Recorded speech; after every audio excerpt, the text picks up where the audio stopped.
আসসালামু আলাইকুম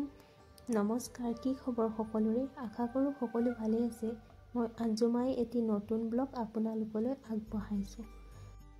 কালি ফেব্ৰুৱাৰী 13 তাৰিখ আমাৰ ছোৱালীজনীৰ জন্মদিন এইবাৰ তাই 3 বছৰ কমপ্লিট হ'ব জন্মদিন বুলি এইবাৰ একো বিশেষ কৰা হোৱা নাই ক্ৰীমখিনি বিট কৰোঁতে হাজবেণ্ডে অলপ সহায় কৰি দিছে এতিয়া কেকটো আইচিং কৰিব লৈছোঁ বেটিৰ যে কি ফূৰ্তি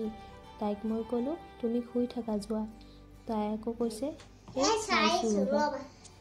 তাই কেকটো চাবৰ কাৰণে 12 বজালৈ মোৰ ওচৰত ৰৈ আছে কেকটোৰ লেয়াৰখিনি আইচিং কৰা প্ৰায় হৈছে বেটিৰ যে কি হাঁহি তাই ভাবিছে কেকটো হৈছে আৰু তাইক দেখি আপোনালোকে গম পাইছে চাগে কিমান যে আনন্দ পাইছে এয়া দেখিছে কেকটো সম্পূৰ্ণ হৈ গ'ল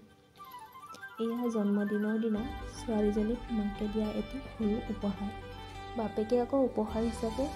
বেটিয়ে পিন্ধি থকা কাপোৰবোৰ আনি দিছে শেষত ভিডিঅ'টো চাই আপোনালোকে ভাল পালে লাইক কমেণ্ট আৰু শ্বেয়াৰ কৰি দিব